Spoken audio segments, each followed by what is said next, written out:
Dearly beloved, we are gathered here in the sight of God. Mr. Wickham is to resign from the militia and go into a northern regiment. Happily, there are still some among his former friends who are willing to assist him in purchasing a commission.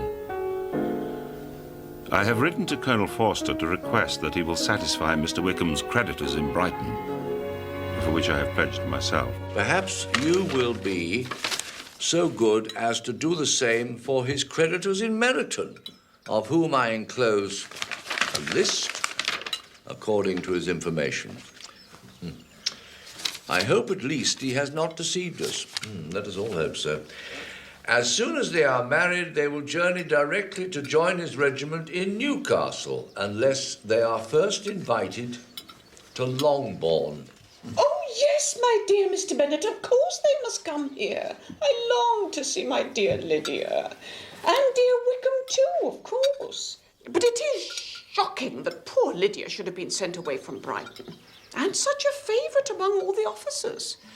There were several of the young men there, you know, that she liked very much. And they will miss her as much as she will miss them. These northern officers may not be quite so pleasant. My dear Mrs. Bennet, I'm sure our youngest daughter will have no difficulty in finding friends as silly as she is in Newcastle. She has a talent for making a spectacle of herself wherever she goes. But if they are to leave Brighton, they should come to Hertfordshire and reside in the neighbourhood. Hay Park might do, if the Goldings would quit it. Or the great house at Stoke, if the drawing rooms were larger. Or Purvis Lodge.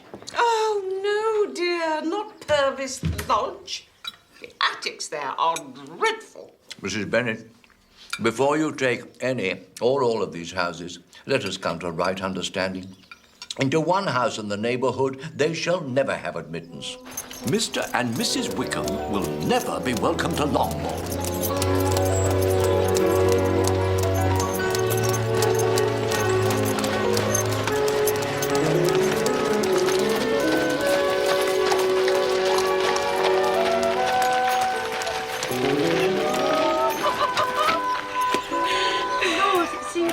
Since we were at Longbourn, and here you all are, just the same. Oh, my dear Lydia. Lost. Oh, I do believe you've grown. Oh, how we've missed you. But we've been far too merry to miss any of you. Well, here we are. Haven't I caught myself a handsome husband? Indeed you have, my love. You are very welcome, sir. You're all goodness and kindness, Mum, as always. Oh, let me give you a kiss, then. Well, shall we go in? Oh.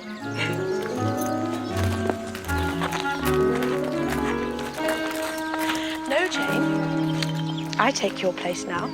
You must go lower, because I am a married woman. Mrs. Wickham. Lord, how droll that sounds.